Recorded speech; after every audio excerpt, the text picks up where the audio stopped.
Om Jnanatimirandhasya Jnananjanashalakaya Chakshurunmilitam Yena Tasmai Shri Gurave Namaha. Shri Chaitanya Manobhishtam Sthapitam Yena Bhutale Swayam Rupa Kada Mahyam Dadati Savadantikam Vandeham Shri Guru Shri Yuta Padakamalam Shri Gurun Vaishnavamscha Shri Rupam Sagrajatam Sahagana Raghunathanvitam Tam Sajivam Sadvaitam Savadhutam Parijana Sahitam Krishna Chaitanya Devam Shri Radha Krishna Padan Sahagana Lalita Shri Vishakhantangscha Namo Vishnupadaya Krishna Prishtaya Bhutale Srimate Bhaktivedanta Swaminiti Namne Namaste Saraswati Devi Gaurvani Pracharine Nirvisesha Shunyavadi Pashantya Deshatarine Namo Mahavadanyaya Krishna Prema Pradayate Krishnaya Krishna Chaitanya Namine Gaurtashe Namaha He Krishna Karuna Sindho Dina Bandho Jagatpate Gopesha Gopika Kanta Radha Kanta Namostate Tapta Kanchana Gaurandi Radhe Vrindavaneshwari Vrishabhanusate Devi Pranamami Hari Priye Vanchakalpatarubhyascha Kripa Sindhubhyeva cha Patitanam Pavanebhyo Vaishnavebhyo Namo Namaha Jai Shri Krishna Chaitanya Prabhu Nityananda Shri Advaita Gadadhara Shivasadi Gaur Bhakta Vrinda Hare Krishna Krishna Krishna Hare Hare Hare Rama Rama Rama Hare Hare.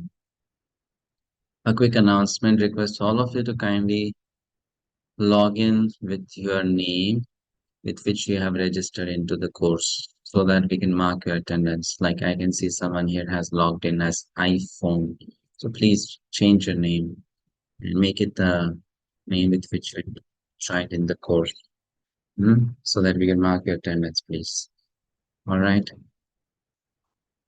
So Bhagavad-gita is an amazing scripture. Uh, we are trying to study it in this course, and we'll have discussion rooms. We'll have some debates, one or two, and we'll have very thorough study of the Bhagavad Gita, following the commentaries of different acharyas like Srila Baldevidya Bhaktivinoda Thakur, Vishwanath Chakravarti Thakur.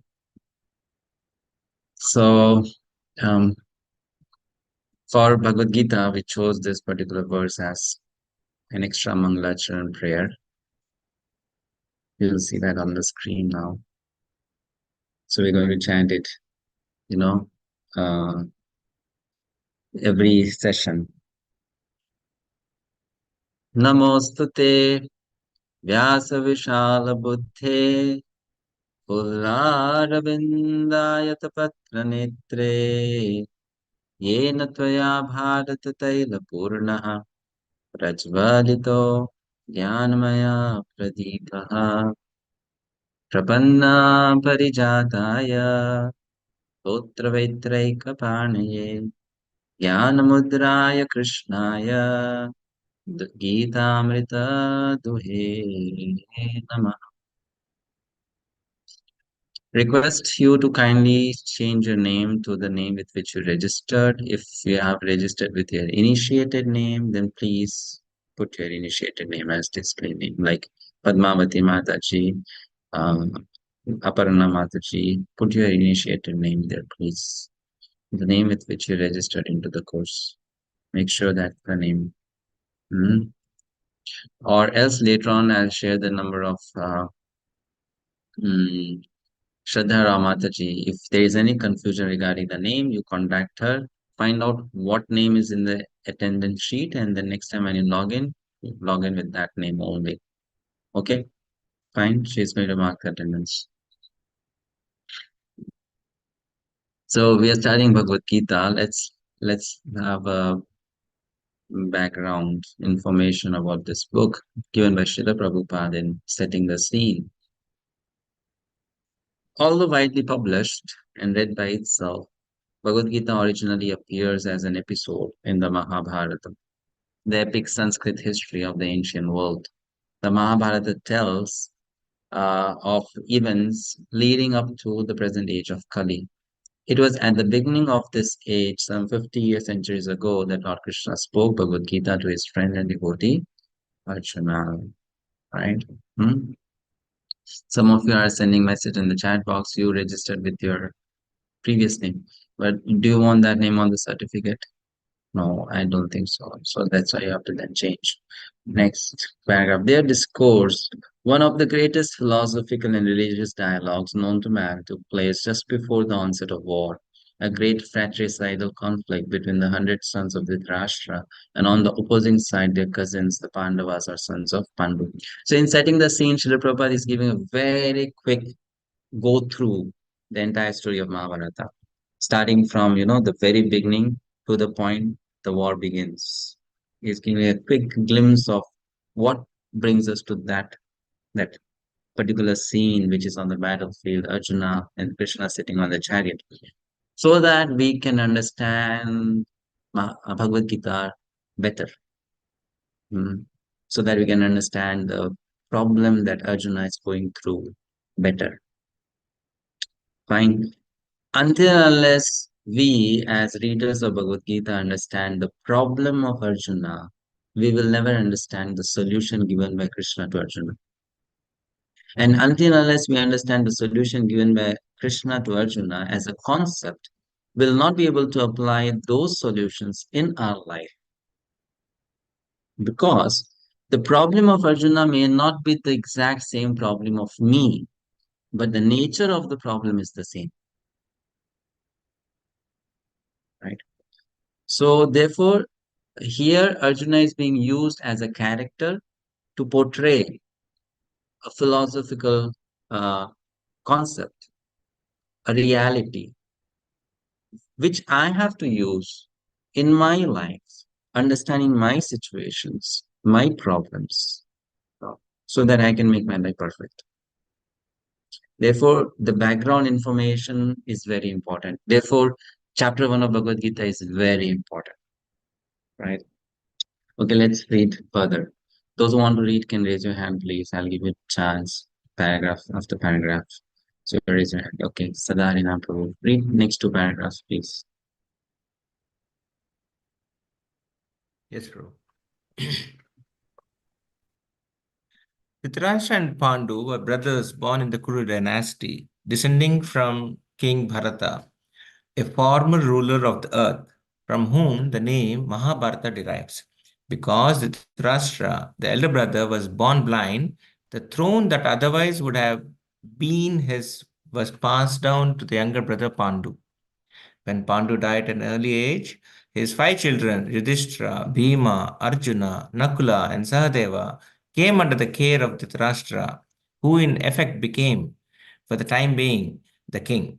Thus, the sons of Dhritarashtra and those of Pandu grew up in the same royal household. Both were trained in the military arts by the expert Drona and counseled by the revered grandfather of the clan, Bhishma. Yeah, thank you. Next paragraph. Sonika Mataji. Hare Krishna Prabhuji Dharma Pranam. Yet the sons of Dhritarashtra, especially the eldest, Duryodhana, hated the envied the Pandavas. Sorry, and the blind and weak-minded Dhritarashtra wanted his own sons, not those of Pandu, to inherit the kingdom. Thus Duryodhana, with Dhritarashtra consent, plotted to kill the young sons of Pandu, and it was only by the careful protection of their uncle Vidura and their cousins Lord Krishna that the Pandavas escaped, and many attempted against their lives. Now Lord Krishna was not an ordinary man, but the supreme Godhead himself, who had descended to earth and was playing the role of prince in the contemporary dynasty. In this role, he was also the nephew of Pandu's wife Kunti, or Pratha, the mother of Pandavas. So, both as relative and as the eternal upholder of religion, Krishna favored the righteous son of Pandu and protected them. Shall I continue, Prabhuji? No, Mataji. Someone else read, Okay, please. thank you. Premeshwari Padmavati Mataji. Ultimately, however, the clever Duryodhan challenged the Pandavas to a gambling match.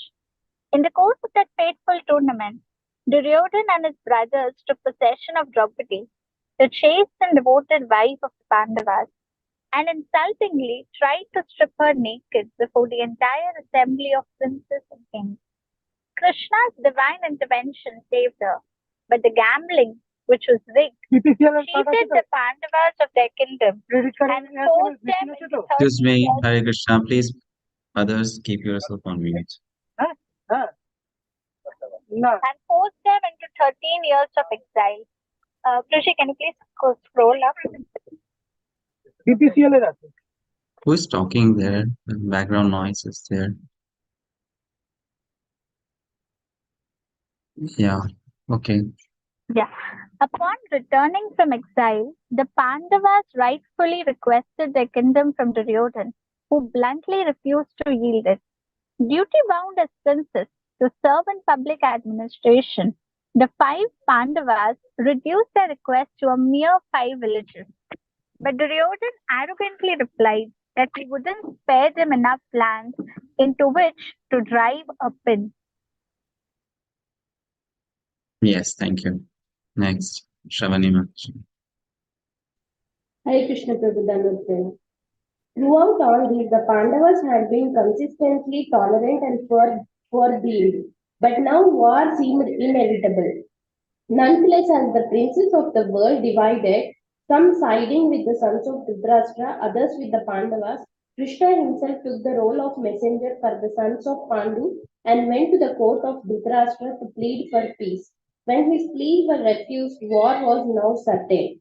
The Pandavas, men of the highest moral stature, recognized Krishna to be the supreme personality of Godhead, whereas the impious sons of Dhritarashtra did not. Yet Krishna offered to enter the war according to the desire of the antagonists.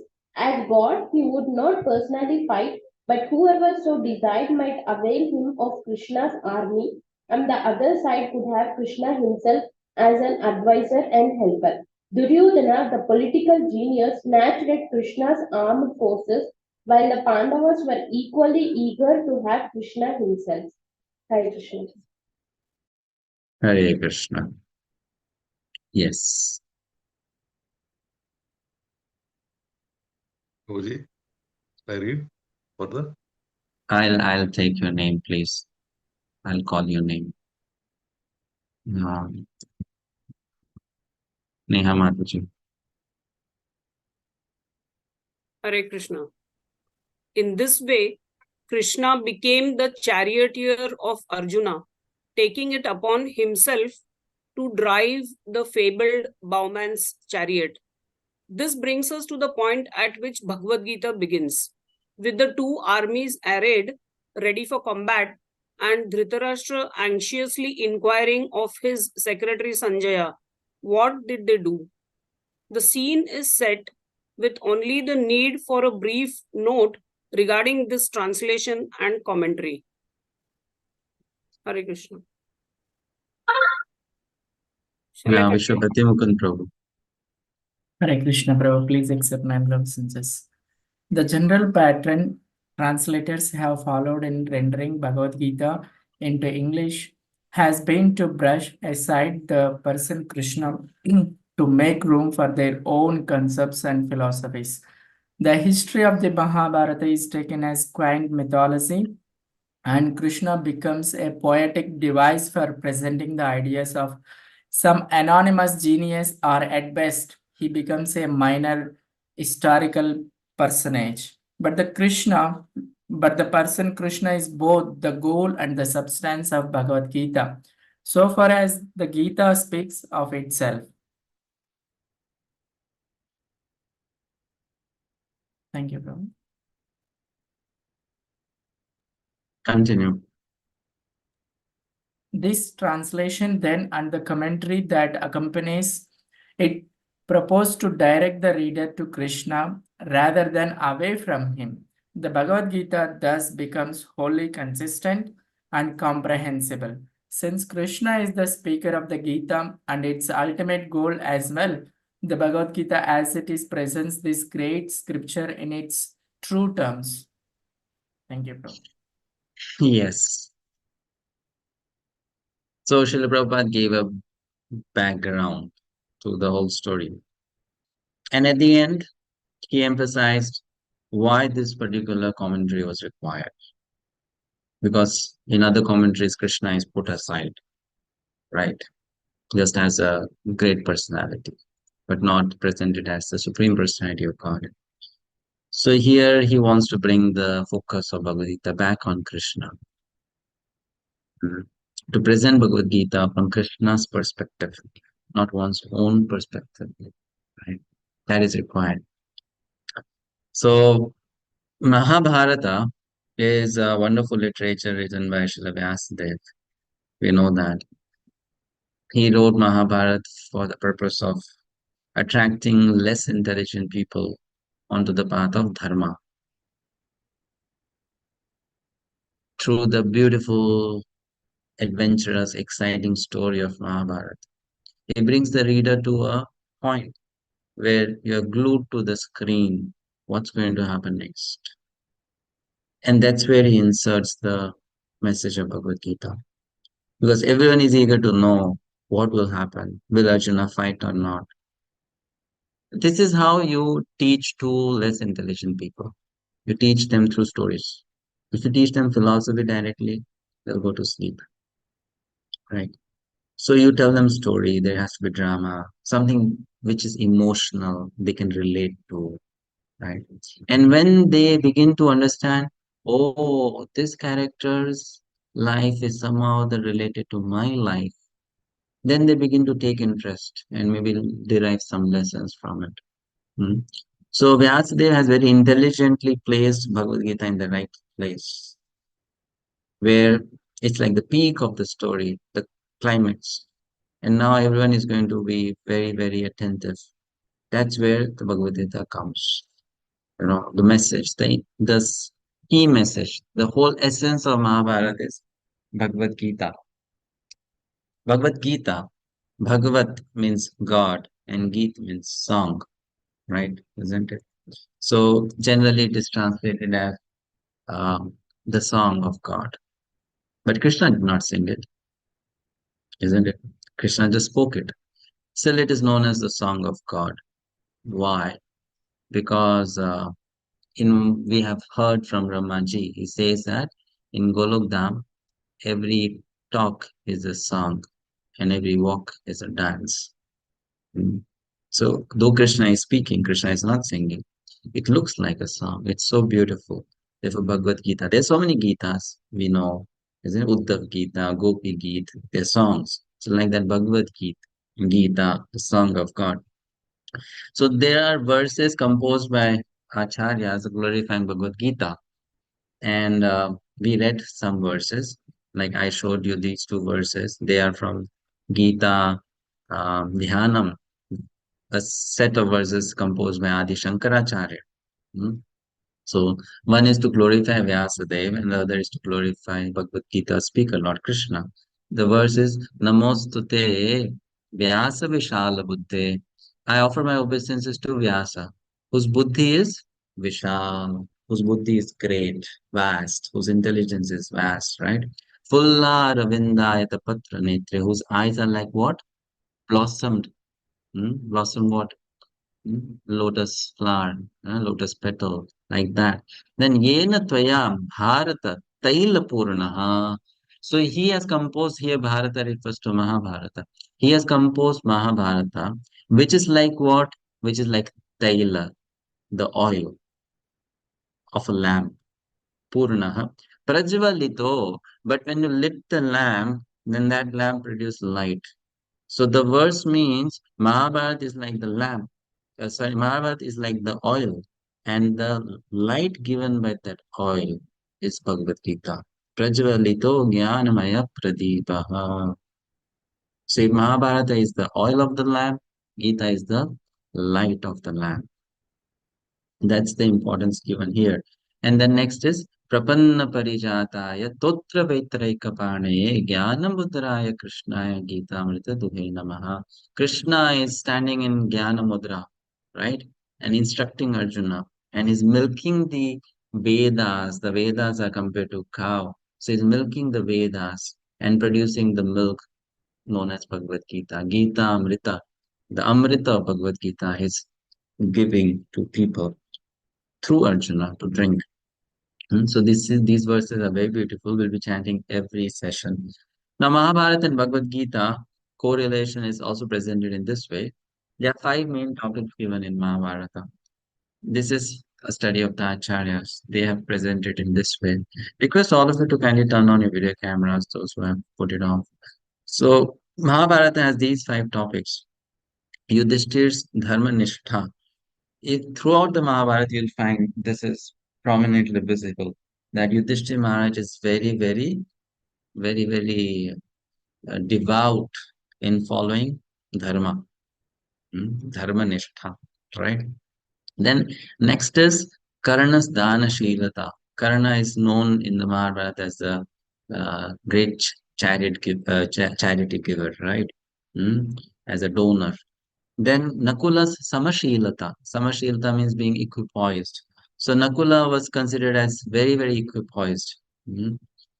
Kunti's Bhakti is very much visible in Mahabharata. The entire Mahabharata story, if you study, Kunti's Bhakti is there. She is going through so many hardships in life, and every time she is praying to Krishna for help. If you look at Mahabharata, she is the one who actually suffered the most. Right from her childhood to her, later stages, she had problems. Starting from, first interaction is with Durvasa Muni, he blesses her, and then some other she becomes Karna, and from there the whole story takes so many twists and turns till the end. But we see her bhakti very prominently present. And finally, Krishna's Bhakta Vatsalta is there in Mahabharata. So Bhagavad Gita is Krishna's Bhakta Vatsalta. Of course, there are many other instances also which point out Krishna's Bhakta Vatsalta. But Gita is also one such thing, instance where Krishna's Bhakta Vatsalta, his love for his devotees, is coming out very nicely. Fine. Now, if you look at the title of this book, Bhagavad Gita as it is, Srila Prabhupada will say later also in the preface why he wrote down this commentary and why he titled this book as it is. Srila Prabhupada's life, when studied, can be taken for many instructive lessons. And one such lesson was that our acharyas, they allowed, not allowed, but they at least accepted sometimes and also excused sensual fall down. But they did not accept or excuse philosophical fall down or philosophical speculation, misinterpretation of the scriptures. So they were very heavy against it. So here Srila Prabhupada is also, when presenting Bhagavad Gita as it is, he is trying to remove all the garbage that is going on in the name of the teachings of Krishna and presenting the subject matter the way it is. So that's why I titled it as it is. And in his name, we know there is Bhakti Vedanta. That's a title, honorific title given to him or awarded to him by his god brothers. So you'll notice one thing when we'll study Bhagavad Gita, especially like chapter 3, chapter 5, and few other chapters in the section of Jnana Yoga. Even if you are little knowledgeable in Sanskrit, and if you have read the Bhagavad Gitas by different authors before reading Bhagavad Gita as it is, you may find faults in Prabhupada's translation and explanation. You may say or you may question, why is Prabhupada bringing bhakti where there is no bhakti mentioned in the verse by Krishna himself. Krishna is talking about karma. Why is Prabhupada talking about bhakti? Krishna is talking about jnana. Why is Prabhupada talking about bhakti? Krishna is talking about yoga. Why is Prabhupada talking about bhakti? Is this translation perfect, or is translation biased towards bhakti? Right? That question may come. And that question definitely comes in the minds of scholars of Bhagavad-gita. They'll say Prabhupada is too much emphasizing on Bhagavad-gita, on bhakti in Bhagavad-gita, whereas Krishna himself is not talking about it. The reason being, because his vision is like that. Bhakti Vedanta. He understands Vedanta, or he presents Vedanta, or he presents the Vedas through the lens of bhakti. Therefore, everywhere he will find bhakti, and bhakti is everywhere, actually. When we study, or when we do study books like Madhurya Kadamini, Bhakti Rasamrita Sindhu, we understand that without bhakti, no process of yoga can give success. Karma gives success only when bhakti is mixed to it. Jnana gives success only when bhakti is mixed to it. Ashtanga yoga gives success only when bhakti is mixed into it. So actually, there is no spirituality without bhakti. Bhakti has to be there as an element, whether 1%, 0.5%, 10%, 20%, 100%. So therefore, Prabhupada highlights that everywhere, taking people to the essence. Now, this is the main goal. And that suits his title, Bhakti Vedanta, who explains everything in relationship with bhakti. I don't know how many of you have read Prabhupada's articles, which he wrote down in Back to Godhead magazines. He will take any topic, whether it's related to politics, whether it's related to any other social affair, whether it's related to modernization, whether it's related to degradation of society, whether it's related to education, whether it's related to ecological system, whatever, but you will find something very interesting. Somehow or other, he has the capacity to connect the topic to bhakti. You give him any topic, right? He'll bring you to the point Krishna is Supreme Personality of Godhead, and you should serve Krishna. This is his mastery. This is his, you can say, his genius nature, that he can connect everything to bhakti, right? And that's what he emphasizes here, because Bhagavad Gita is Krishna's Bhakta Vatsalata, right? Now, if you look at Bhagavad Gita as it is, I hope you have the printed copy of it. It's very important to have this, printed copy for study, personal study. My copy is almost like now 12, 13 years old, and I read the same copy. And I've made many notes on it. I'll share a screenshot of how I make notes. So here, if you look at Bhagavad Gita, in the beginning, Prabhupada says Gita Upanishad, and we'll come to know in the introduction why he says Gita Upanishad. So he dedicates this Bhagavad Gita to Srila Baldev Vidyabhushan. Right? Are we allowed to make notes in Bhagavad Gita? Well, different people have different opinion. Some people say no, it's an offense. Some people say yeah. Some people say yes, it's okay, it's a decoration.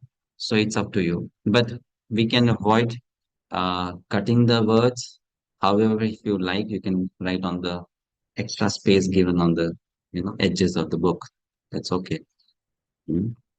So that's what I do. Either I underline or I write on the extra space given on the edges of the book. So Prabhupada dedicates his Bhagavad Gita to Baldev Vidyabhushan. Baldev Vidyabhushan presented Govinda Bhashya, right? His commentary on Vedanta Sutra. Correct? Isn't it? So Baldev Vidyabhushan played a very important role in our Sampradaya. How and why? Our Sampradaya, Gaudiya Sampradaya, though it's a branch of Madhva Sampradaya, but it is very different from Madhva Sampradaya. And historically, there was an incident that some Rama Nandis, which is a disconnected sect of Ramanuja Sampradaya. So disconnected in the sense they were removed, but still they are considered to be bona fide followers of Ramanuja. So they, in Rajasthan, they kind of filed a case in the court of the king that these Gaudiyas, they are not bona fide. So they should stop the worship of the deities, especially in the temples in Jaipur. And at that time, Vishwanath Thakur happened to be the head of the Gaudiya Vaishnava Samaj. So a letter was sent to him that you are immediately called to Jaipur, and in the court of the king, you have to prove that your sampradaya is a bona fide sampradaya, Gaudiya Vaishnava sampradaya. Fine. Now, for any sampradaya to be accepted as bona fide, that sampradaya needs to have their own commentary on some specific scriptures. If they have it, they are bona fide. If they don't have it, they are not bona fide. What are those scriptures? Those scriptures are Vedanta Sutra, Bhagavad-gita, Vishnu Sahasranam, and 11 most important Upanishads. Then you are accepted as authorized sampradaya. We as sampradaya had everything, but we did not have a commentary on Vedanta Sutra. So Vishwanath Thakur was called for it, and he was sick, he was old, he was not well. He told his disciple Baldev Vidyabhushan, who happened to be actually a follower of Madhva Sampradaya in the past, but had then, transited into Gaudiya Vaishnava Sampradaya, looking at the beautiful mood of Sri Chaitanya Mahaprabhu as per the teachings of Vishwanath Thakur. So he was told by his guru, Gurudev Vishwanath Thakur, that you go and fight for us. So Baldev Vidyabhushan came to the city of Jaipur, and the king told him, now you have to present your commentary on Vedanta Sutra. So he said, we already have a commentary on Vedanta Sutra. That's why we are not writing a new commentary on Vedanta Sutra. And he said, what's that? He said, Srimad Bhagavatam. That's the original commentary on Vedanta Sutra written by the author of Vedanta Sutra himself, Vyasadeva. So why should we write another commentary? We are happy with it. We are satisfied with it. Right? So they said, no, you should have your own commentary. Just like the followers of Shankaracharya, they have Shankaracharya's commentary on Bhagavad-gita and other scriptures. So you should have on Vedanta Sutra also, So they said, okay, fine. So Baldev Vidyabhushan went to Lord Govindadev in Jaipur and prayed to Govindadev that I have been given such a huge task. How will I do it? Govindadev personally narrated the entire commentary on Vedanta Sutra to Baldev Vidyabhushan, and he just jotted it down. And he completed that commentary in how many days? He just completed that commentary in 8 days. And that's why that commentary came to be known as Govinda Bhashya. Now you might be thinking, well, 8 days, fine. It's fine, not 1 day. 8 days, it's a lot of time actually, isn't it? But if you compare it to the time the different acharyas took to write commentary, Ramanujacharya took 30 years to write commentary on Vedanta Sutra. And Madhvacharya took 12 years to write commentary on Vedanta Sutra. And Baldev Vidyabhushan wrote down in 8 days. So then he said, this is our commentary, Govinda Bhashya. And then when that commentary was presented in the court of the king, Gaudiya Vaishnavism emerged victorious and came to be known as a bona fide sampradaya. So in Vedanta Sutra, Baldev Vidyabhushan, if we will be studying Baldev Vidyabhushan's commentary also on Bhagavad-gita, so you'll see there's a difference in his commentary and the commentary of Vishwanath Thakur. The commentary of Vishwanath Thakur is more rasik, more full of devotional mellows. There's sweetness there. But Baldev Vidyabhushan, being coming from Madhva background, is very technical, very philosophical. So from his commentary, Prabhupada took the understanding of the subject, which is you can say the primary subject of Bhagavad Gita, and presented in Bhagavad Gita as it is. And what are those subjects? Ishvara, Jiva, Prakriti, Kala, and Karma. Because he did that, that's why he dedicated Bhagavad Gita as it is to Baldev Vidyabhushan. Because he's presenting that subject matter in Bhagavad Gita thoroughly based on the writings of Baldev Vidyabhushan. And that we'll study in the introduction to Bhagavad Gita as it is, where it describes Ishvara, Jiva, Prakriti, Kala, and Karma. Fine. So that's a brief background on why we have this dedication to Baldev Vidyabhushan. After that, we get setting the scene. Now, any questions before we go to the preface?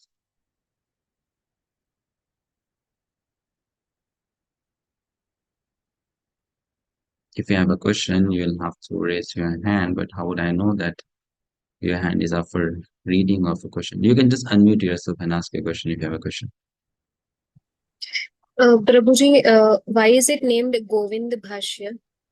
Because Bhashya means commentary and Govinda is the Lord who spoke it. Govinda Bhashya. But Spoken by Prabhuji, the they Lord. wanted a Vedanta Sutra, right? Vedanta Sutra is the book on which they wanted a commentary. Okay. That commentary is named as Govinda Bhashya. Okay, Prabhuji. Clear. Yeah.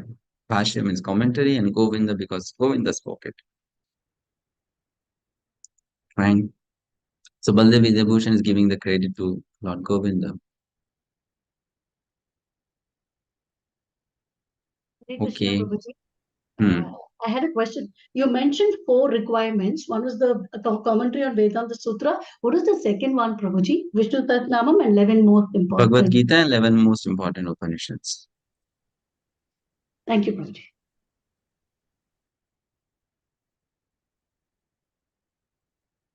And therefore, we know that Baldev Vidyabhushan also wrote commentaries on the Upanishads. All the Upanishads, the 11 most important, like that. So I completed that job. Anything else? So we do have commentary on Vishnu Sahasranamas also, Prabhu. I think so. There is. I've not come across, but yes, there is. There is, I think. We have. Like Vedanta Sutra is already there. And Bhanusai Maharaj has translated it. Then 11 important Upanishads also there, right? I think out of that, one is missing because of time is missing. But there is, yes, Paramgati Prabhu is confirming there is a commentary on Vishnu Sahasranam, right? Baldev Vidyabhushan. Okay. What is the subject matter of Vedanta Sutra? How it is related to Srimad Bhagavatam? Very good question. We'll come to know this when we study Ishopanishad. You'll get the answer to this question. So you'll get the answer to this question after 10 months. Because we'll study Ishopanishad after 10 months. But that's nice, no? At least you'll remain in the course to get the answer of that question. Any other question? Hare Krishna Prabhu, can you give a brief definition or like what is exactly is Vedanta Sutra? Okay, brief definition of Vedanta Sutra. Veda is the knowledge, right? Anta means the end. So the end of knowledge or the conclusion of knowledge. That's called Vedanta. And Sutra means presented in a very short form, in the form of codes. That's called Sutra. So Vedanta Sutra.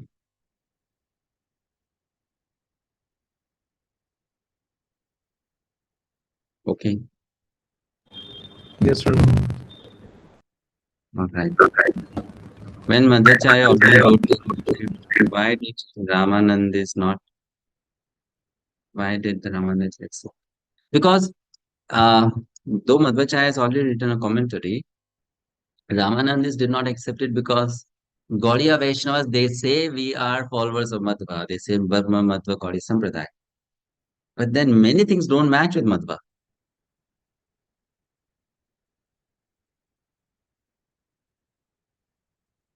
And in fact, Gaudiya Vaishnavas also say that Chaitanya Mahaprabhu gave the teachings to Madhvacharya, Ramanujacharya, Nimbarka Swami, and Vishnu Swami in his Aprakat Leela. Because that is there, if you study teachings of Lord Chaitanya book or Chaitanya Charitamrita. So when Mahaprabhu was not present physically on this planet, and these 4 acharyas, they all visited Navdeep Dham. So Mahaprabhu gave them teachings in his Aprakat Leela. 2 teachings to Madhva, 2 teachings to Ramanuja, 2 teachings to Vishnu Swami, 2 teachings to Nimbarkacharya. So those teachings were then explained in detail by these acharyas. So Gaudiya Vaishnavism is a combination of all the teachings of all the Vaishnava acharyas. It's like the complete perfect philosophy. Therefore, Gaudiya Vaishnavas are different and they could not accept it. They are different and they claim to be Madhva's followers. That's why. Okay. In our own Sampradaya, there are many authorized Gitas by different acharyas. How to understand it? In our own Sampradaya, so all those commentaries are valid, genuine, and they all are related to each other. None of our acharyas they go like against each other's explanation. First, Vishwanath Chakravarti Thakur wrote the commentary. On the basis of that, Baldev Vidya Bhushan Prabhu wrote the commentary. And he added few things.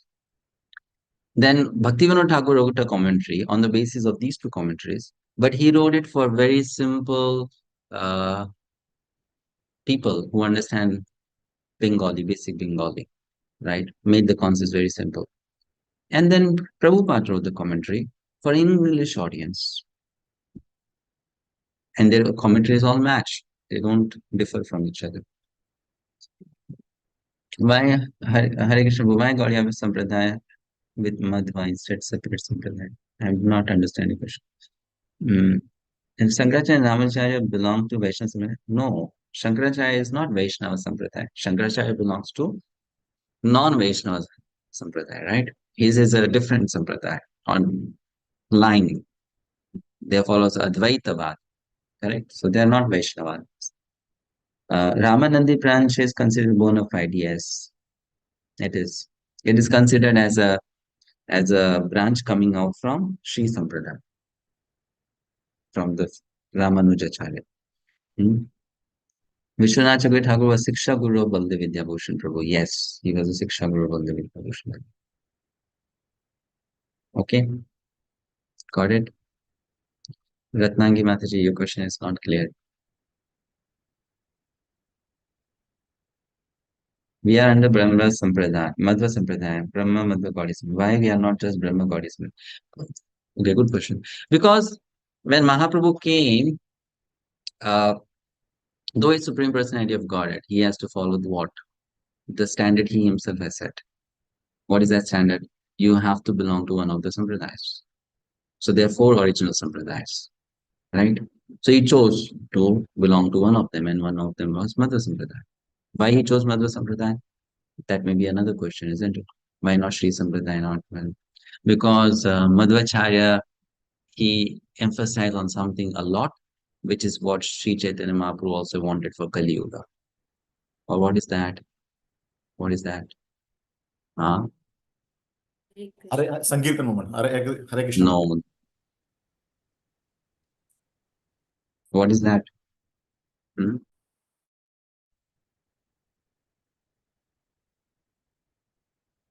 We are different from the Lord.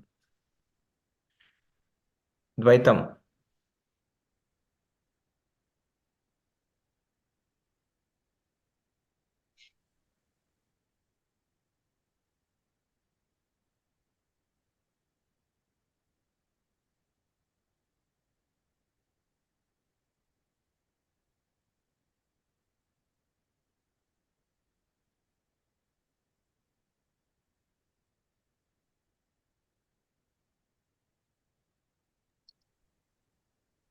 Yes. What was the question? So why did he choose Madhvacharya Sampradaya itself and no other Sampradaya? Because Madhvacharya emphasized on something which was very much wanted. What is that? Jiva and Ishwar difference. He really smashed Mayavad philosophy. Really smashed it. And that's what was needed a lot. I don't know how many of you have done that course of mine, God's Great Plan. If you have done it, very good. If not, that course is available on Simple Veda's website. It's a free course, 8 sessions. Just go and listen through those classes. So you'll come to know how the teachings have unfolded gradually, bringing the culmination to the teaching of Sri Chaitanya. So Madhvacharya was the most close to it. That's why he came in that sampradaya. Why did Prabhupada write the commentary on Srimad Bhagavad-gita? Please wait for 1 or 2 more sessions. It will be clear. We'll be studying Preface, right? So it will be clear there. Now, why study Bhagavad-gita? Can you please mute yourself, Jai Prabhu? Request you all to keep yourself muted if you're not talking. Why study Bhagavad-gita?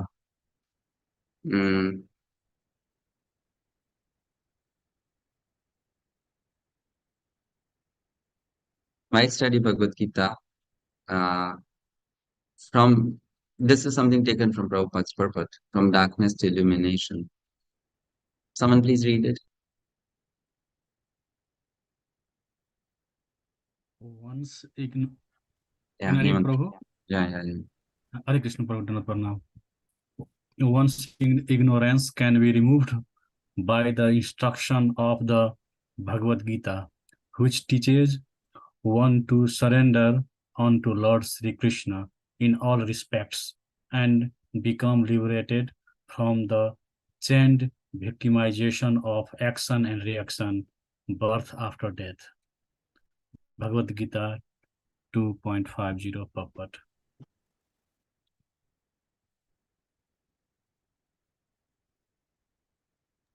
What is the mood of studying Bhagavad-gita? What should be our mood? So what is the qualification? If we talk about qualification, here are 4 factors given, not 4, 8 actually.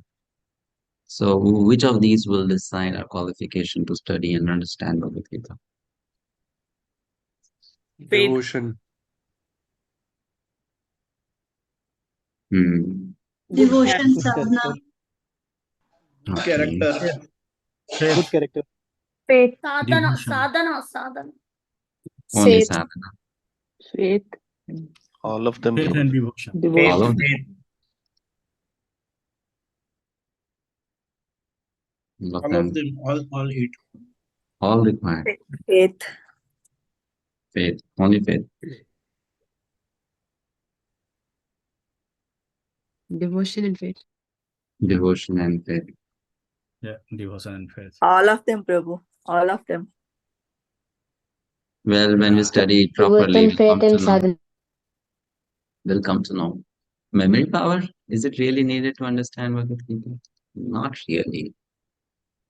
And that's a material qualification. Sharp intellect? Not exactly. Pronunciation? No. Devotion? Yes. Faith? Yes. Good character? Yes. Scholarship? Sadhana? Yes. So these are the things which are required for understanding the scripture. When we study the scripture, we have to understand through these factors. I mean, if they are limbs of our life, we'll be able to understand the scripture better. Right? Okay. So, scholarship kaise? Scholarship is not required. Scholarship means you are... Sorry. Okay. So, this verse is there, which is given by Srila Prabhupada many times in Bhagavad-gita and other books. How should we approach the study? Yasya deve para bhaktir yatha deve tatha guru tasyeta katita hi artha prakashante mahatmanaha. When we try to understand a subject matter which is beyond our intellect, because our intellect has a capacity which is beyond our intellect, then we need to approach that subject matter with faith. Right? So there is this formula to be followed. When we study any scripture, first accept, then know. First accept means because Krishna has spoken, it has to be correct.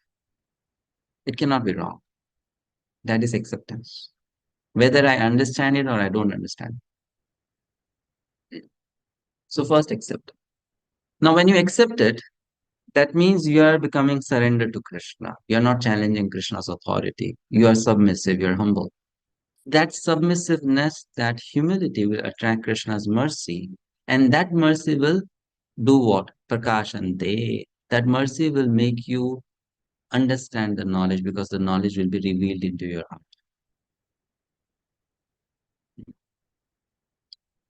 When we read any line given in Prabhupada's book, our stupid mind may say, is this right or wrong? Is this correct or not correct? True or false?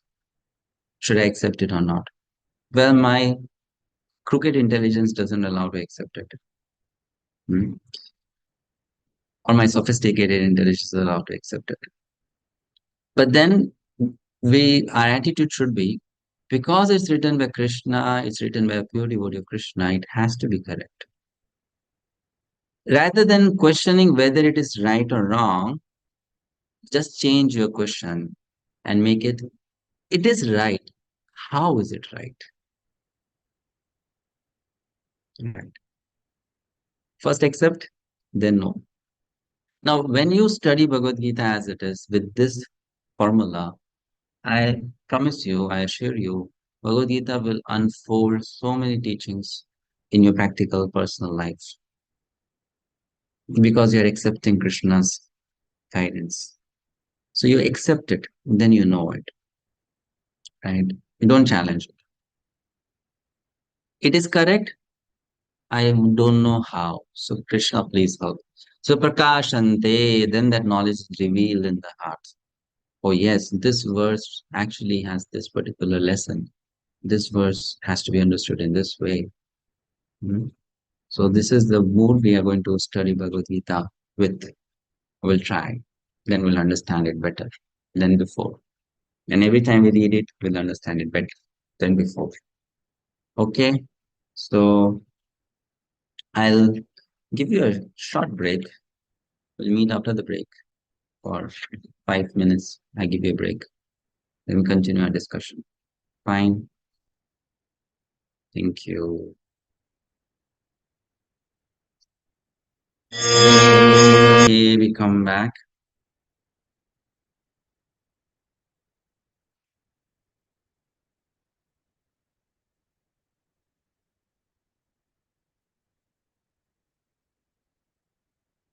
Now, in just continuing with the background knowledge. See, in Mahabharata, just like Bhagavad Gita has 18 chapters. So Mahabharata has 18 books or 18 divisions known as 18 parvas. You can say one parva is like one section or one volume. So one of those parvas is known as Bhishma Parva. Fine. That parva talks about the fall of Bhishma Pitama on the battlefield.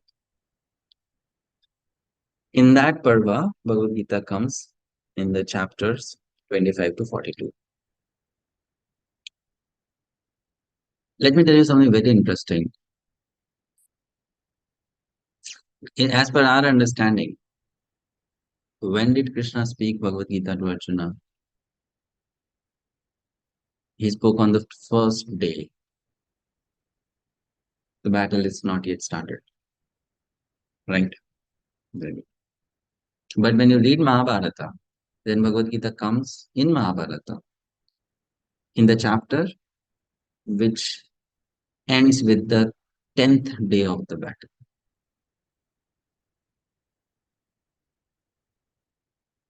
Which is Bhishma Pitama's fall. On the side of the Kauravas, there were many commander-in-chief. The first was Bhishma Pitama, who fought for 10 days and then he fell. The next was Dronacharya, who fought for 3 days and then fell. Then next was Karna, who managed for 2 days and then he fell.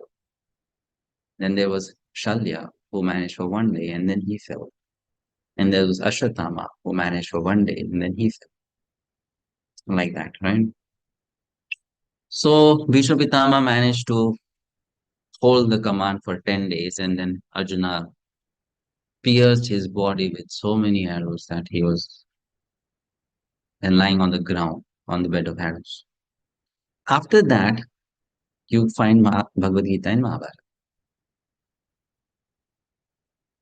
Now, why so? Though Bhagavad-gita was spoken on the day one. Now, we understand that Sanjaya was sitting in the palace of Dhritarashtra in front of him and giving a live broadcast. Correct? This is happening in the battlefield. Live broadcast. As they say, live from the battle. Live from the cricket stadiums. Live from the battle. So, live from the battlefield. But when you study Mahabharata, we come to know that Sanjaya was also a fighter on the battlefield. Sanjaya was fighting for the Kauravas. But Sanjaya spoke Bhagavad-gita to Dhritarashtra. So, how it is understood is that Sanjaya was a fighter on the battlefield. He was fighting, he fought for 10 days. And when Bhishma Pitama fell down, he rushed back to Hastinapur to meet Dhritarashtra and tell him that Bhishma has fallen. At that point, Dhritarashtra inquired, tell me from very beginning what happened. So then Sanjaya, he narrated the last 10 days of activities. Okay. So then started with Bhagavad-gita. Fine. So this is how Bhagavad-gita came in the 10th Parva or the 9th Parva. I think it's 10th. The Bhishma Parva. Fine. After 10 days of battle. And Krishna spoke it in the battlefield because Krishna wanted to prepare people first before giving them knowledge. Spiritual subject matter can only be understood by someone who has understood this one truth, that material world is a miserable place. And Krishna wanted everyone to know that very well. Therefore, Krishna spoke it in the battlefield, this knowledge of Bhagavad Gita. We know the primary reason for telling Bhagavad Gita is not to teach Arjuna his dharma. The primary reason is to teach us, the conditioned souls, through Arjuna, right? Isn't it? Now, someone may question, if that was the primary reason why Krishna spoke in the battlefield only, he could have spoken somewhere else also. So he chose battlefield because many reasons, and one reason was that to know or to help us know, as material world is such a miserable place. And then in such a place, this knowledge can also bring peace in the heart, in the mind. This knowledge has that potency. Arjuna's situation was very bad in the battlefield, and we will come to know from chapter 1. But that knowledge gave him such solace, and we too can experience that solace. So Krishna spoke it in the battlefield, also highlighting the importance of it, that battlefield is a place where everything significant counts. It's either life or death. That's the situation. And in that situation, Arjuna is taking out time to hear Bhagavad Gita. So basically, Krishna is telling us, your life or your situations in life are not that, that dangerous like a battlefield. So why can't you take out time for understanding Bhagavad Gita if Arjuna did? Right? So that's why he spoke on the battlefield. And when we study the commentaries of different acharyas on Bhagavad Gita, you'll notice something. Prabhupada gave the longest commentary on chapter 1. No other acharyas did that.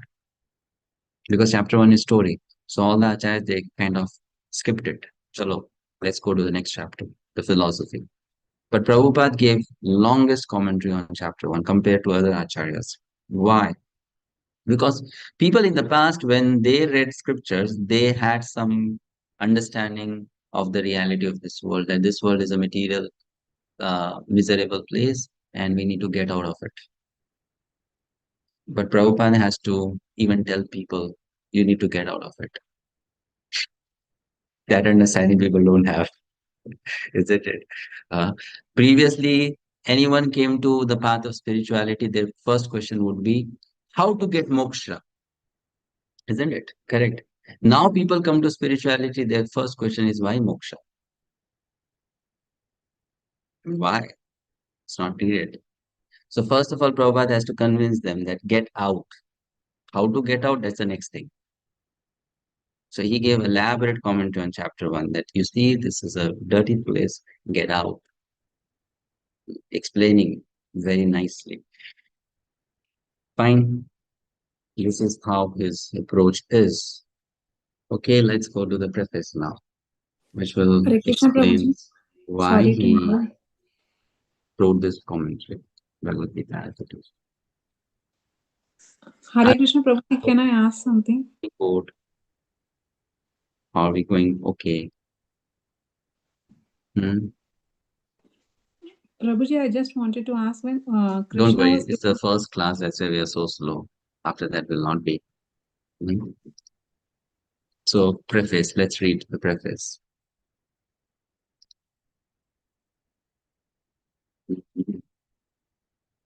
Komal Mataji.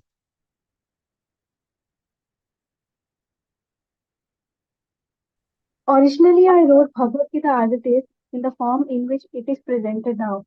When this book was first published, the original manuscript was unfortunately cut short to less than 400 pages, without illustration and without explanation for most of the original verses of Srimad Bhagavad-gita.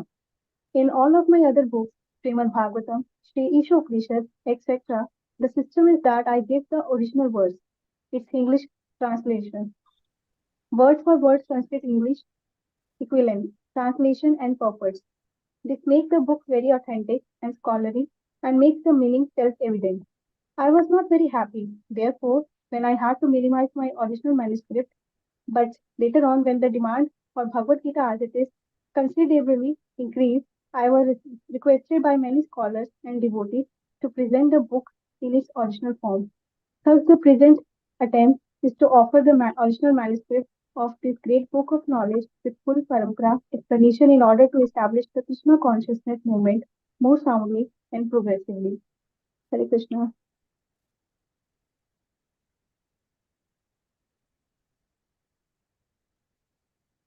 Next.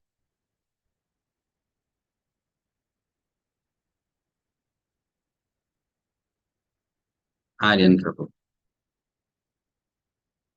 Our Krishna consciousness movement is genuine, historically authorized, natural, and transcendental. Due to its being based on Bhagavad Gita as it is gradually becoming the most popular movement in the entire world. Especially amongst the younger generation, it is becoming more and more interesting to the older generation also. Older generation are becoming interested so much so that the fathers and grandfathers of my disciples are encouraging us by becoming life members of a great society, the International Society for Krishna Consciousness. In Los Angeles, many fathers and mothers used to come to see me express their feelings of gratitude for my leading the Krishna consciousness movement throughout the entire world. Some of them said that it is greatly fortunate for the Americans that I have started the Krishna conscious movement in America. But actually, the original father of this movement is Lord Krishna himself, since it was started a very long time ago. But Prabhuji, can you please scroll down? But it is coming down to human society by display succession. If I have any credit in this connection, it does not belong to me personally, but it is due to my eternal spiritual master, his divine grace, Om Vishnupada Paramahansa Parivajacharya 108 Srimad Bhakti Siddhanta Saraswati Goswami Maharaj Prabhupada. It is Om Vishnu Pada Paramahansa Parivraj Kacharya. Okay, so Srila Prabhupada here is telling us how he brought this Bhagavad Gita into reality, why he presented in the way it is presented. There is a history to it. We don't have time to tell you that, but just giving a brief glimpse into it. This Bhagavad Gita as it is, which we hold in our hands, this is Prabhupada's third attempt, not really third, actually it's fourth attempt to present Bhagavad Gita. Initially, he wrote down Bhagavad-gita commentary for 10 years, from 1938 to 1948. And that commentary was lost, right? So it was a hard work of 10 years. Every night he would spend half hour, 1 hour, 2 hours writing the commentary, studying the books of Vishwanath Thakur Bhushan. He was a Grihastha. So whole day long he would be busy working and doing his sadhana. At night, he would spend few hours to read, study, and write his commentary. And next day in the morning, then he would give classes on those verses which he actually read in the night. And this way he wrote down commentary for 10 years. But then he lost that commentary. Somehow it was stolen from his almirah. One single copy, handwritten copy. Finish. 10 years of hard work. Then he changed the subject of his writing. Later on, he went to United States in New York. Again, he started writing on Bhagavad-gita commentary. He worked on it for almost like 1 year. And then the security guard in the studio room he was staying, he stole it from there. Everything was lost. His typewriter, his commentaries which he used for his studies, and this particular manuscript also. Then the third time he started writing Bhagavad-gita again, and he wrote down it in a period of 1.5, 2 years. And then he wanted a publisher for it, could not get a publisher. If you want to know more about that whole story, you can read in the book Swamiji, which is about the life of His Grace Brahmanand Prabhu, how he met Srila Prabhupada and the later things. So it's a book written by Satyaraj Prabhu, Swamiji, very nice, beautiful book. So there it's explained in detail that how Brahmanand Prabhu helped him in publish the Bhagavad-gita as it is. The story goes in this way, that Srila Prabhupada told some of his disciples who were either writers in the past or who had some knowledge of publication to bring out Bhagavad-gita as it is, but they could not. So then Prabhupada called up Brahmanand Prabhu and said, this is your job, you do it. Brahmanand Prabhu was thinking, I know nothing about it. How will I do it? So he went to the market and he started purchasing books. With which topic? How to publish books. And he started reading those books. Later on, he also joined some courses, like we are doing this online course. He also joined some courses, few short courses, how to publish a book. Nothing could, work. He tried very hard. He could not find anything. Most of the people, they said, it's a boring topic. It's too long. It's too big, too much of Sanskrit. No one will read it. So many excuses. And he was fed up. He was frustrated. I tried everything. Nothing is working. So one day he was at the temple and he got a letter from, it was a request letter from the company Macmillan. And he was super excited. So when he opened the envelope, he found the letter was written to them asking for a copy of the album that Srila Prabhupada had released. So Brahmanand Prabhu thought that some senior editor in the Macmillan company has requested for a copy of the album that Prabhupada has sung. So he immediately rushed into Prabhupada's room and said, we got an order from Macmillan company and it's for your album. Prabhupada just looked him into the eyes and gave him the message, the signal. This is the way in. You enter the company through this way and then you get the book published through Macmillan. So Brahman Prabhu was, yeah, that's the plan. That's the idea. We go to Macmillan, we give them our Bhagavad-gita, we get it published. So he bought a new coat, suit, tie, shoes, very nicely dressed himself up. And then he took a copy of the album and also a copy of the manuscript and went to the company. He inquired there, who has ordered for this album? And he came to know a peon in the company has ordered for the album. So as soon as he came to know a peon has ordered, he became again disheartened. What will the peon do? He'll not help me get the book published. So when he came to that company office, Prabhupada had told him, you see, you go there. And Brahmananda said, but how will I tell them that we have a copy of Bhagavad-gita and we want to publish it? Prabhupada said, you just tell them this few words. What are they? I have a guru who is a Swami from India.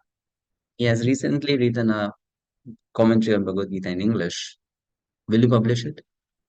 Prabhupada said, just say this much. Don't say anything else. Only this much. So Brahmananda Prabhu comes to the office. He meets the peon. He comes to know, okay, the peon has ordered. So he gives the album to him. And he's disheartened, and I have to now go back. But immediately in that office, the chief senior editor of the company enters through the door. And the peon kind of introduces Brahmananda Prabhu to the editor. Meet so and so, he's a senior editor in the Macmillan company. And Brahmananda Prabhu turns around and he looks at that man and says, hello, I have a guru who is a Swami from India. He has written a commentary in English on Bhagavad-gita. Will you publish it? That editor's mouth becomes wide open. And he says, we are planning to launch a series of books on each major religion of the world. So we have a book on Bible, we have a book on Quran, we have a book on this and that, and we are just missing one thing, and that's Bhagavad-gita. So bring it, we'll print it. So Brahmananda Prabhu said, you'll print it? Yeah, you just bring it. Will you not go through and check whether it's right or wrong? It suits you. No, we have no time to check. We just have to, complete that set. So you bring, we get anything, we print it. So Brahman Prabhu, then he rushes back. He's so happy. And then he goes to the room of Prabhupada and looks at Prabhupada and says, Srila Prabhupada, Macmillan will print your Bhagavad Gita. There, Brahman Prabhu mentions, Prabhupada just looks at him and says, so what? As if he knew it, so what? I knew it. So they agreed to print, and you will see a copy of that Bhagavad Gita in Prabhupada's house in Vrindavan. If you go to Vrindavan Krishna Balaram temple, you enter Prabhupada's house, you'll see a small paperback book, Bhagavad Gita, where there's Krishna, silhouette on the cover, right? Isn't it thin, not so thick? So that's what they printed. And what they did is they removed all the purports. They only kept the translation of the verses. They removed the purports, they removed the word-to-word meaning. It was just only translation. But it was Bhaktivedanta translation. So Prabhupada was happy, but not so happy. Then he decided, now we will print our Bhagavad Gita on our own, the way we want it, right? So then he printed this Bhagavad Gita as it is. Sanskrit verse, word-to-word meaning, English translation, purport, each verse. That's what he's saying here, right? Fine. Okay. So this is the history. Next paragraph, our movement is genuine. He's saying that. And next paragraphs. Radha Rajan Prabhu. Let's read. Hare Krishna Prabhuji. Let me share the screen. Yes. If personally I have any credit in this matter. If personally I have any credit in this matter, it is only that I have tried to present Bhagavad Gita as it is, without any adulteration. Before my presentation of Bhagavad Gita as it is, almost all the English editions of Bhagavad Gita were introduced to fulfill someone's personal ambition. But our attempt in presenting Bhagavad Gita as it is to present the mission of the Supreme Personality of Godhead, Krishna. Our business is to present the will of Krishna, not that of any mundane speculator like the politician, philosopher, or scientist. For they have very little knowledge of Krishna, despite all their other knowledge. When Krishna says, Manmana bhava madbhakto, madhyaji mam namaskuru, etc., we, unlike the so-called scholars, do not say that Krishna and his inner spirit are different. Krishna is absolute, and there is no difference between Krishna's name, Krishna's form, Krishna's qualities, Krishna's pastimes, etc. This absolute position of Krishna is difficult to understand for any person who is not a devotee of Krishna, in the system of parampara, disciplic succession. Generally, the so-called scholars, politicians, philosophers, and swamis, without perfect knowledge of Krishna, try to banish or kill Krishna when writing commentary on Bhagavad Gita. Such unauthorized commentary upon Bhagavad Gita is known as Mayabhadabhas. And Lord Chaitanya has warned us about this unauthorized. Lord Chaitanya clearly says that anyone who tries to understand Bhagavad Gita from the Mayavati point of view will commit a great blunder. The result of such a blunder will be that the misguided student of Bhagavad Gita will certainly be bewildered on the path of spiritual guidance and will not be able to go back to God. Hare Krishna. So I hope you're getting the answer why Prabhupada has written his commentary on Bhagavad Gita after this. Next paragraph. Ratnangiran.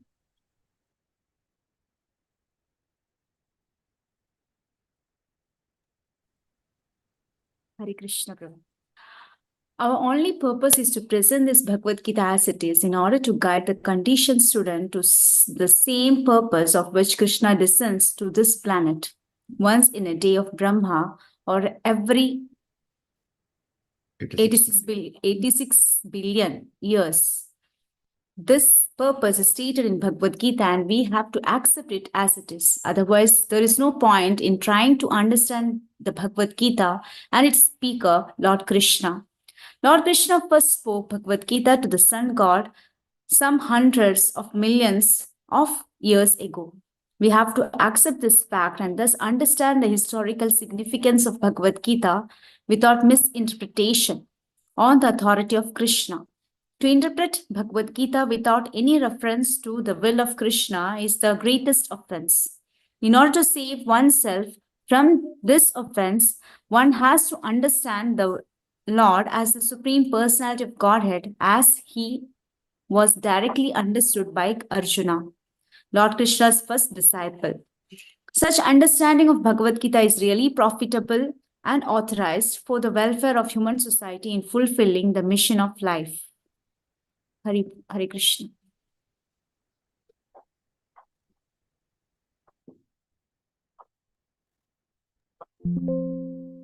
Abhishek Prabhu.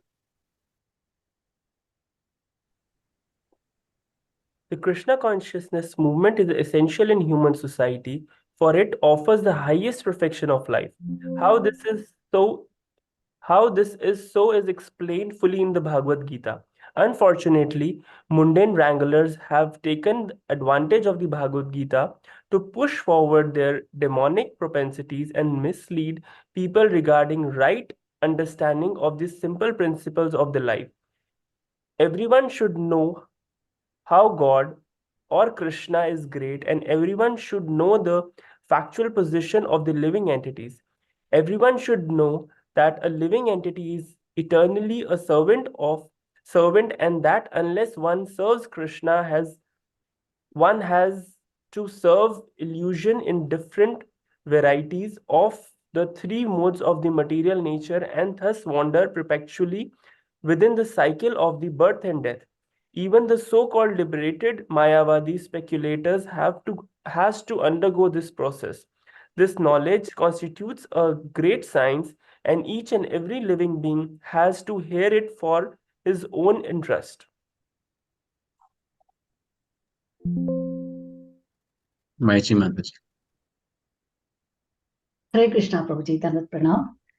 People in general, especially in this age of Kali, are enamored by the eternal energy of Krishna, and they wrongly think that by advancement of material comforts, every man will be happy. They have no knowledge that the material or external nature is very strong, for everyone is strongly bound by the stringent laws of material nature. A living entity is happily the part and parcel of the Lord, and thus his natural function is to render immediate service to the Lord. By the spell of illusion, one tries to be happy by serving his personal sense gratification in different forms, which will never make him happy. Instead of satisfying his own personal material senses, he has to satisfy the senses of the Lord. That is the highest perfection of life. The Lord wants it and he demands it. One has to understand the central point of Bhagavad Gita. A Krishna consciousness movement is teaching the whole world the central point, and because we are not polluting the theme of Bhagavad Gita as it is, anyone seriously interested in deriving benefit by studying the Bhagavad Gita must take help from the Krishna consciousness movement for practical understanding of Bhagavad Gita under the direct guidance of the Lord. We hope, therefore, that people will derive the greatest benefit by studying Bhagavad Gita as it is, as we presented it here. And if even one man becomes a pure devotee of the Lord, we shall consider our attempt a success. Hare Krishna. Hare Krishna. A.C. Bhaktivedanta Swami, 12th May 1971, Sydney, Australia. So we understand here why Prabhupada has written his commentary for Bhagavad Gita, because he wants to bring Krishna in the center and the focus, not take Krishna away from the center. That's his intention or desire, right? And he is a perfect representative of Sri Krishna and is a perfect person to write commentary on Bhagavad Gita. That is visible from his attitude, from his mood. He's saying, if even just one devotee becomes a pure devotee of Krishna, or one person becomes a pure devotee of Krishna, after reading this Bhagavad Gita, we shall consider attempt to success. And how many years went into this one attempt? So many years. And after spending so many years, so much of money, so much of energy, his expectation is, even if one person becomes a pure devotee of Krishna, I'll consider my efforts a success. Right? So that is the spirit of Bhagavad Gita anyway. Krishna is teaching, you do your work and don't desire for the results. You do your part. So Prabhupada is demonstrating that very much here. His humility, his dependence on Krishna, his detachment, his purity, that is visible in the preface. Very much visible in the preface.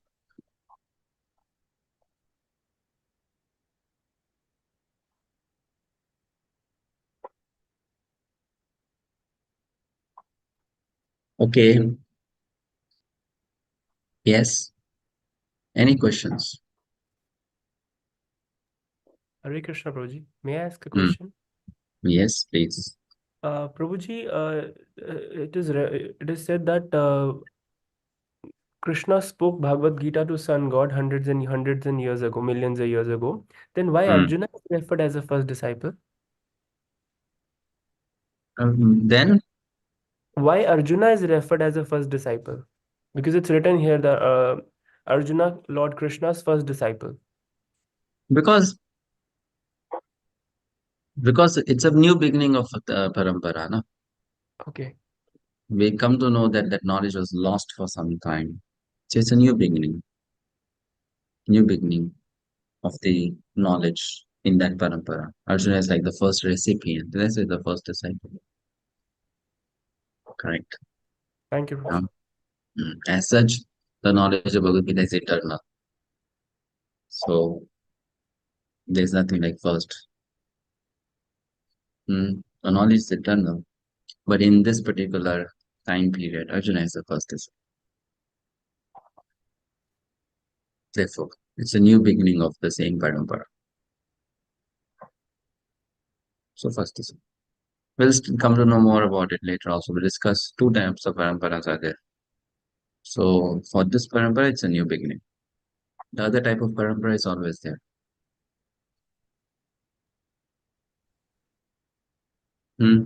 Yes. Hare Krishna. Any other question? Hare Krishna, Prabhu. Prabhu, in the preface last paragraph, it mentions that instead of satisfying his own personal material senses, He has to satisfy the senses of the Lord. So how actually practically we can do this? Very simple. What are our senses? Five senses. Eyes, ears, nose, right? This is knowledge acquiring senses. Then the working senses, hands, legs, correct. Then mind is also considered one of the sense actually, mana indriya. So to satisfy Krishna's senses means you satisfy Krishna's eyes, you satisfy Krishna's ears, you satisfy Krishna's tongue, satisfy Krishna's form, you satisfy Krishna's mind. So how will I satisfy Krishna's ears? By chanting Hare Krishna. Krishna will listen to his own name, he'll be happy. Just an example. Yes. If someone writes a book on you, and then you see that book in all the bookshelves in all the airports of the world, you'll be happy, no? Yes. Even if people are not reading that book, but you see it on the bookshelf, you'll be happy, right? So if people read about Krishna, Krishna will be happy.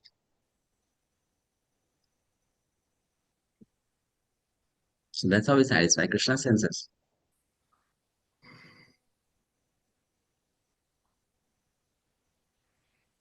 Isn't Hare it? Krishna. Hmm? Yes, Prabhu. Yes, agreed, Prabhu. Thank you. Yeah. But the point is, when we satisfy Krishna's senses, our senses also get satisfied. That's what Prabhupada says.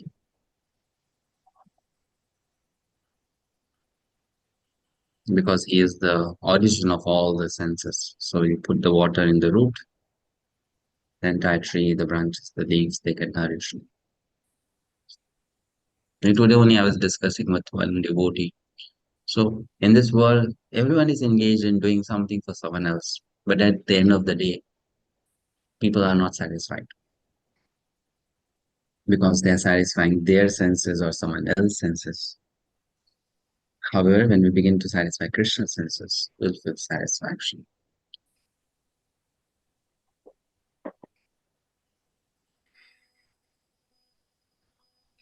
In this world, if you satisfy someone, at the end of the day, that person will say, what you have done is not enough, actually.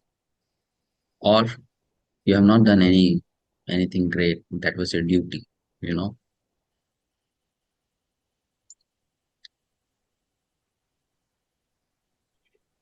But then, when you satisfy Krishna's senses, Krishna is satisfied, and as a result of that, we are satisfied. Next question. Instead of gratifying own senses, we need to gratify Krishna's senses. What are Krishna's senses? Already answered. When Krishna spoke Bhagavad-gita to Arjuna, hope everyone heard on the battlefield of Kurukshetra, or only Arjuna heard? Well, they heard whom Krishna wanted to hear. They all heard, to the extent Krishna wanted them to hear. So Prabhupada says in verse 2.10, chapter 2, verse number 10, that Bhagavad Gita was no secret. Therefore, Krishna spoke it in the battlefield, in between the two armies. This is a wrong understanding that when Krishna was speaking Bhagavad Gita, time was paused, and then everyone became like a statue.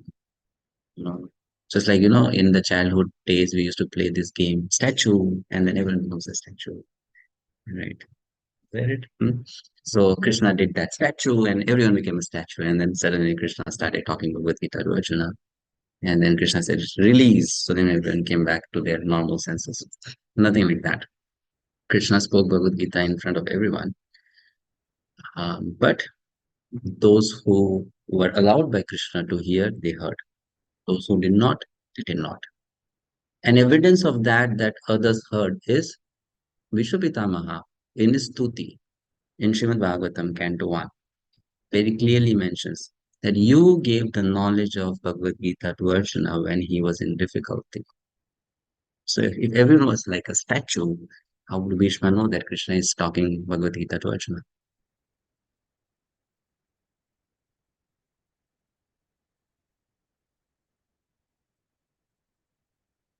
Right? So those who wanted to hear, those who were qualified to hear, they heard. Those who were not qualified to hear, they did not hear because they were busy. Like, to give you an example, we all sit in Srimad Bhagavatam class. How many of us be here? We are present in the temple hall, in the class. The speaker is right in front of us, and there are loudspeakers on, and still we don't hear. So likewise, Krishna was there, elephants were there, horses were there. There was a lot of noise going around. So some people were busy in the noise. Some people were busy gossiping, right? Some people were busy talking to each other. What these two fellows are doing on the battlefield? Did they not get time to do some chit chat before they came to the battlefield, right? So people were busy doing many things, and Krishna just in 48 minutes quickly finished Bhagavad-gita.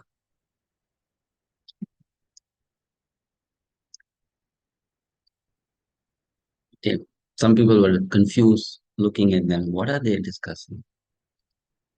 So there was no pause of time, and those who wanted to hear or those who qualified to hear, they heard. Fine. Okay. Next. Hare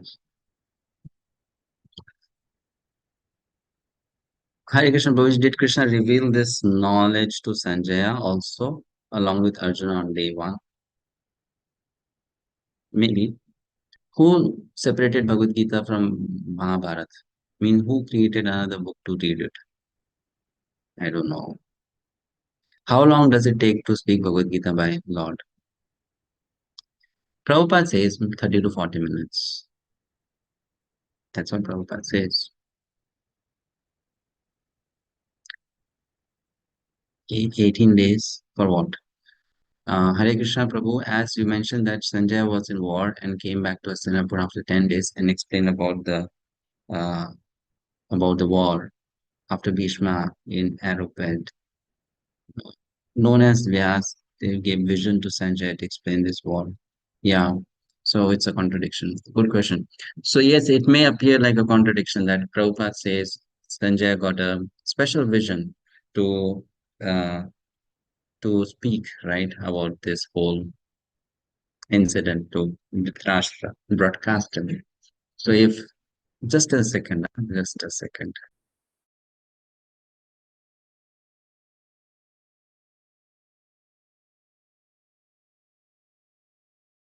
So, even if we accept this fact that Sanjaya was on the battlefield fighting, and after the 10th day he came and narrated everything to Dhritarashtra, don't you think still he needs a special vision?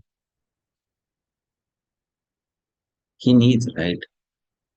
It's not a tape recorder that 10 days, whatever happened, he'll just record it. So he still needs a special vision to exactly reiterate everything. So special vision was still there. Without that special vision, how can you exactly speak everything as it is? And it's not that he only spoke Bhagavad Gita. We know he spoke about the entire battle. Who fought with whom, what was the color of the horses and flag on the chariot, right? So how can you speak all that without special vision? Specifically, if you're sitting at one place in the battlefield, how can you see everything spread around so far? So he had special vision, isn't it? Okay, and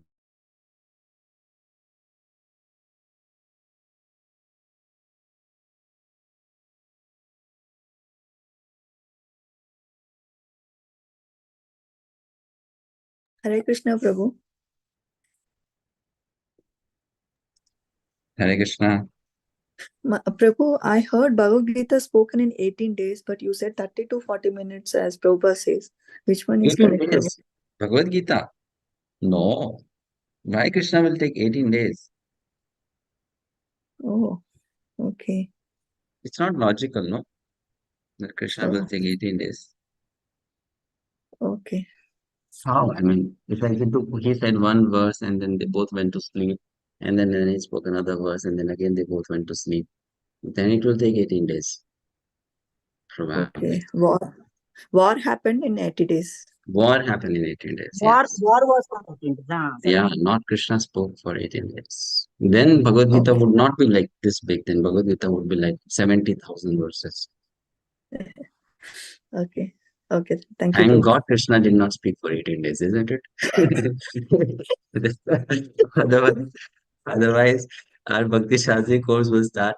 You start it at age 20, and when you finish, you are age 80. It goes on for 40, 50 years, and Krishna spoke for 18 days. Bhagavad Gita has. Thank you, Okay, Prabhu. next question. Hmm. Hare Krishna, Prabhuji. Hmm. Prabhuji, my question is that generally people asked why should only read Bhagavad Gita as it is rather than other Bhagavad Gita. So how to make it clear to others people? Generally they ask in challenge way. Matlab, Those who ask you in a challenging way, you cannot always convince them that this is right and you should do it. So you try to give them some logical answers. If they accept it, okay. If they don't accept it, then you just neglect them. So some convincing answers are that that this Bhagavad Gita is presented in a way that a modern person can understand the real truth in the easy manner. Then this Bhagavad Gita has transformed the lives of people and have made them into Krishna devotees. So that is the evidence that this Bhagavad Gita is genuine, original.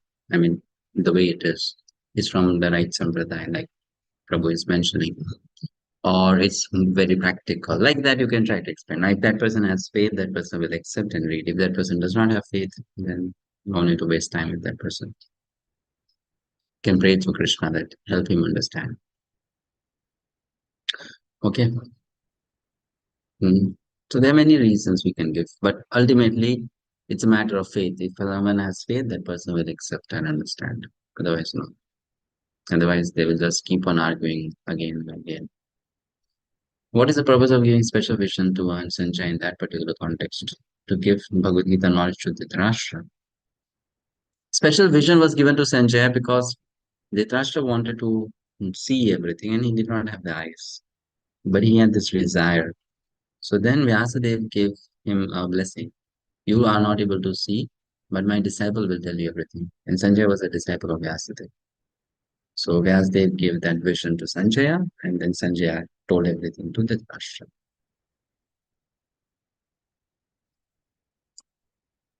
Okay.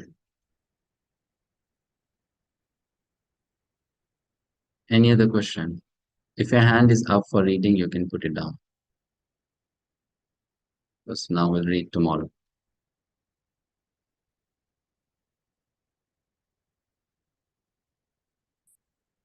Any other question? No, right? The Hare people of Krishna, I. Prabhuji. Okay. Raise Hare your Krishna, hand if you have Prabhuji. a question. Yes, Mukunda. Prabhuji, I had a question. Why was only Arjun used as an instrument by Lord Krishna for the Bhagavad Gita to be given to him? Like, why Very could good it not question. be? Why could it not Yudhishthir. be Yudhishthir or Yeah, Bhim? very good question. Very good question. We'll come to know the answer soon when we study that chapter 1 or 4. Fine, good question. Other Pandavas are also devotees. Why they were not chosen? Why Arjuna only? Right? Yes, Good sir. question. Thank you, Prabhuji. Hare Krishna. Hare Krishna Prabhuji, the people of Arya Samaj tell that Mahabharata is imaginative story, fiction. So let them say, what's the problem? They may say anything. You tell them that so many things match. Mahabharata talks about places, so those places still exist. Prabhupada used to say, Mahabharata talks about Kurukshetra, so Kurukshetra is still there. It talks about Hastinapur, it's still there. It talks about the different rivers, those rivers are still there. Isn't it? There are so many archaeological evidences, things found from those times, still there. Dwarka, the city, lost city, so many archaeological findings of Dwarka are there, isn't it? So evidences are there that such things existed. Now still they want to say it's an imagination, it's okay, let them say so. Proof is there, evidence is there. So then why will not accept it?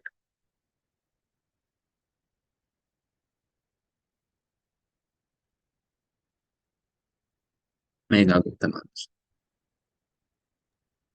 Hare Krishna, Prabhuji. Prabhuji, generally we know that when we heard Bhagavad Gita or Bhagavatam from pure devotee, we get purified. But here, Lord is saying Bhagavad Gita among between the both the party. Still, other means like against party were not stopped doing war. Why they against the Lord? Still, after hearing Bhagavad Gita, why they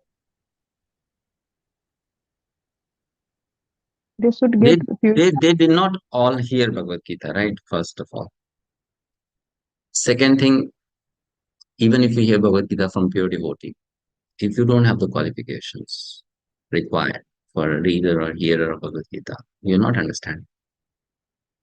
Perfect example is Dhritarashtra. He heard from a pure devotee.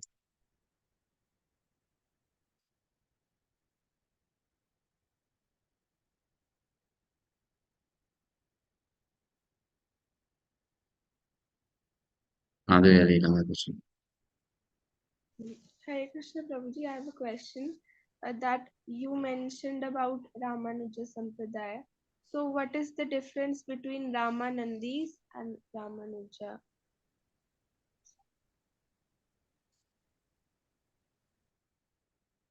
There is not much difference, and still there is difference.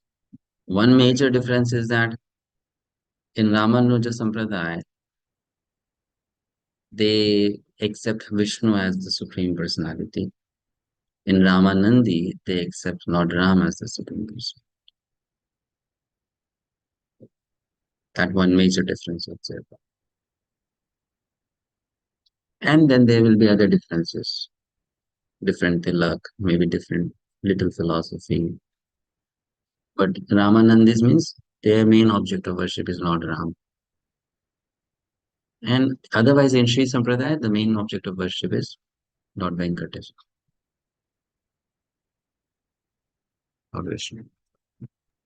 And then there will be little differences in philosophy here and there. Prabhuji, do not follow Bhagavad Gita? Why not? They all follow. All Vaishnava Sampradayas follow Bhagavad Gita. If they're following Bhagavad Gita, they should know that Ram is not the Supreme Personality of Vishnu. Why Ram is not Supreme Personality of Godhead? Lord Ram is also Supreme Personality of Godhead. Krishna is all above all, right? He himself said the Bhagavad Gita and he has said that he is the Supreme. But Ram is also Supreme. No? In one Ishvara sense. Parama Krishna, that is what is said. No? Correct. You see, when you study Lord Ram, Vishnu, Krishna comparatively, then yes, Krishna is the Supreme Personality of Godhead. But when you see them as Vishnu Tattva, they all are Supreme Personality of Godhead. Right. They all are Supreme Personality of Godhead because they belong to the same Vishnu Tattva. But if you compare them relatively, yes, then Krishna is like the original fountainhead. So they are not wrong if they accept Lord Ramachandra as Supreme Personality of Godhead. That's fine. That's their bhav, their mood. It's like that. After all, it's Krishna only who is becoming Ram.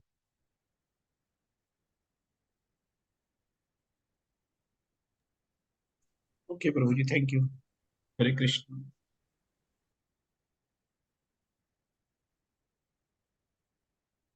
How many times Krishna show Virat Roop or Virat Swarup? I think 11 times in the whole Mahabharata he had shown Virat Roop. Well, it's not so. Actually, the way Krishna showed Virat Roop or Vishwaroop Darshan in the whole story to Arjuna, he has not shown to anyone else. So this version of Virat Roop or Vishwaroop is only once shown to Arjuna. And Krishna says, yeah, no one has seen it before you.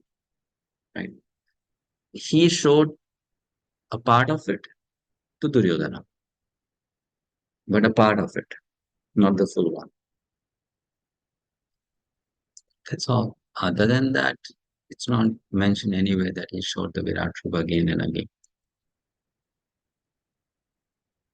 Okay. He told Arjuna, I am showing to you, and I have not shown anyone else. Sonika Mataji.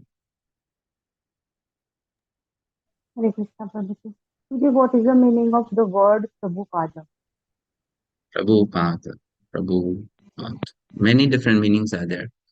One meaning is one who has taken shelter at the lotus feet of Prabhu, which is Krishna. So Prabhupada. Another meaning is at whose feet many Prabhus are sitting, which means he is a spiritual master of many spiritual masters. That's Prabhupada.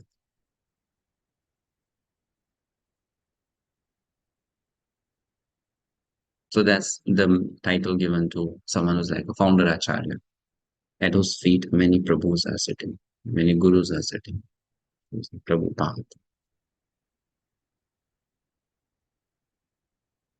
Other way, he's sitting at the feet of Prabhu or Krishna. It's Prabhupada. So, Prabhuji, जैसे here it is written that but it is due to my eternal spiritual master, his divine grace, Om Vishnupada Paramhansa. What does all this mean? Paramhansa, Vishnupada, Parivagat, Vishnupada again is the title given to spiritual master, one who is sitting at the feet of Lord Vishnu.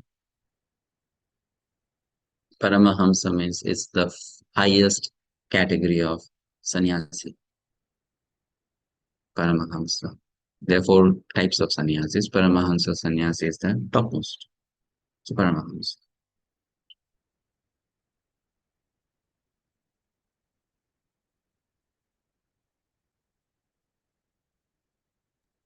So who is Prabhupada for us? Prabhupada, as we know, our Guru, Prabhupada.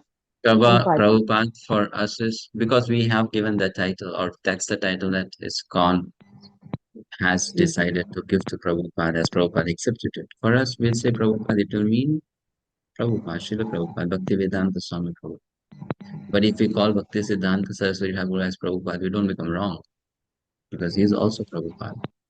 So then we will call him as Bhakti-siddhanta Saraswati Prabhupada. Even we can call Rupa Goswami as Prabhupada. So we'll say Rupa Goswami Prabhupada. But in general, when we say Prabhupada, then it means we are talking about A.C. Bhakti-vedanta Swami. Okay, thank you. Ashtotar Sat. Ashtotar Sat means 108 times.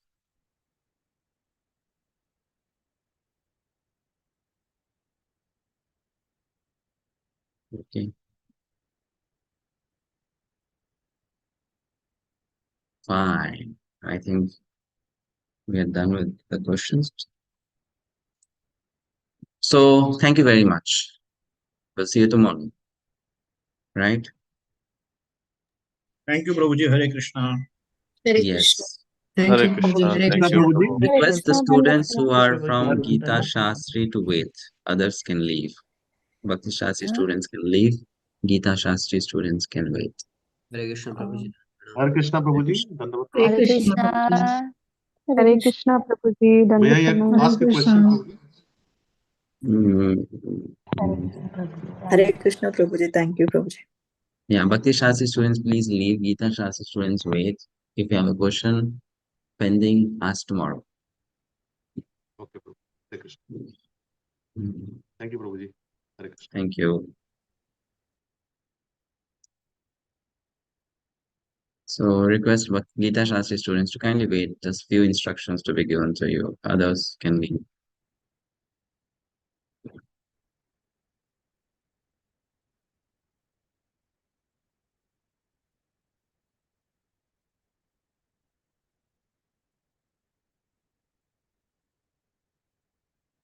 Lalita Prishtabhavi remove. Amit Vishwakarma, remove. Anjali, remove. Ashok, remove. Chitravilasani, remove. Dev, Prabhu.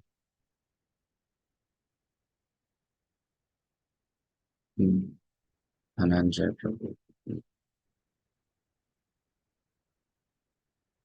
Akshay Prabhu is from Gita Shastri, right? You can turn on your video cameras, please. Ashtamodin Baba Prabhu. Now Prabhu. Neena, Nandini, Nilesh, Kashmori, Shirisha, Shavani, Rajesh. Okay, thank you. So a quick uh, introduction. Your course Gita Shastri is happening along with Bhakti Shastri, but the subject matter is the same. You only study Bhagavad Gita, they study some other books also. Fine, and everything is same. The class, the subject matter. Only the evaluation will also be different. You have only few quizzes to do and one essay to write in the course. Okay, otherwise everything is same. So for you, the course is available on the website. You have already registered in the website. How to navigate through that, I'll show you now, because all your quizzes and studies will be happening through that, along with the WhatsApp group where we are sharing the content. So you go to the website and you log in. After you log in there, through your registered email ID and password, you'll see uh, this page, home page. So you go to courses. You can even go to your dashboard, my dashboard, where you'll find Gita Shastri course. Otherwise, you go to the courses page and then you go to Gita Shastri course and you say start learning. Fine. In that, you will see there are different lessons. Like this is the hangout icon you have to click on. You'll see the different lessons. Today we did the first lesson.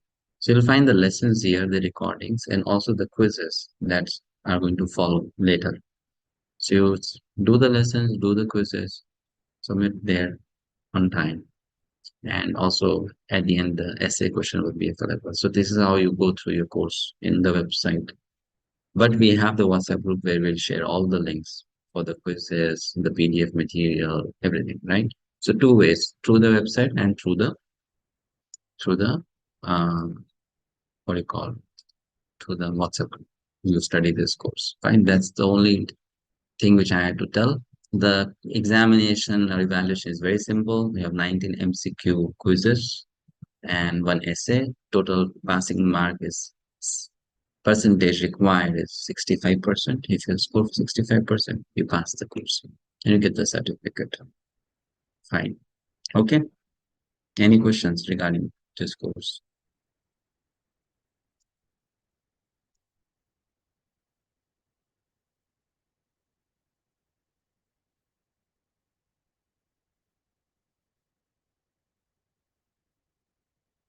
No? All right. Thank you very much then. See you tomorrow in the next class. Hare Krishna.